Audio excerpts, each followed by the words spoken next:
The matte black Skyactiv X prototype looks like a rough Mazda 3, perhaps reconstructed after a bad wreck by an over-enthusiastic owner of a spot welder and lots of gaffers tape.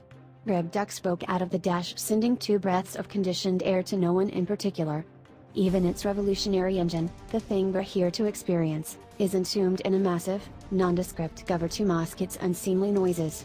It's a wild, strange way to meet a very unconventional vehicle that promises diesel-like fuel economy, a wide torque band, and an exotic method for burning less gas than ever before.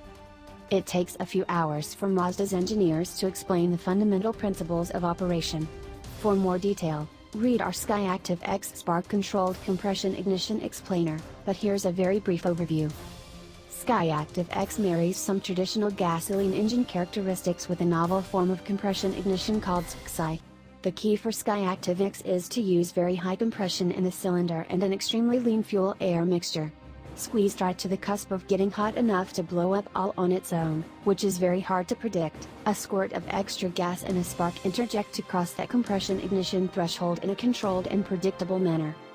One is a massive amount of computer processing power and some pressure sensors in the individual cylinders, because the ambient conditions change how and when these things happen. Skyactiv X uses a clutched supercharger to pump in additional air when needed to nail the mixture precisely, and high-pressure injectors to get the low ratios of fuel to disperse properly in the chamber. And since it operates like a conventional gasoline engine sometimes, it uses valve timing to lower the very high compression ratio so it doesn't reach combustion ignition in that mode. In practice, the Skyactiv X runs in compression ignition mode most of the time. In practical terms, that means it drives like a torquey gasoline Skyactiv engine. The torque curve is broad and flat, diesel-like in that respect. That also means it can get away with using a 6-speed transmission and a lower final drive for better response.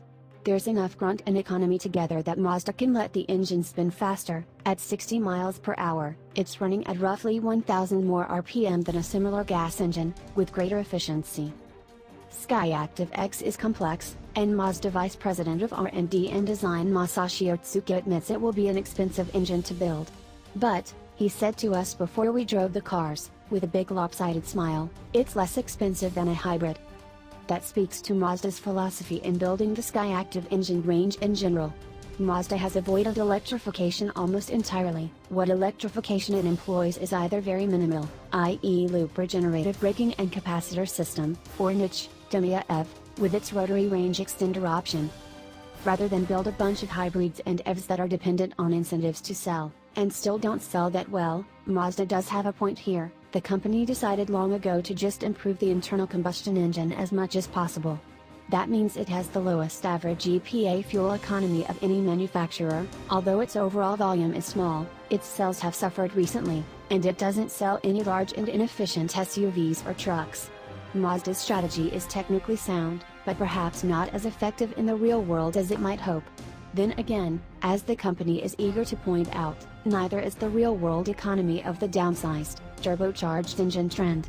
They're great at EPA testing but miserably thirsty in the real world.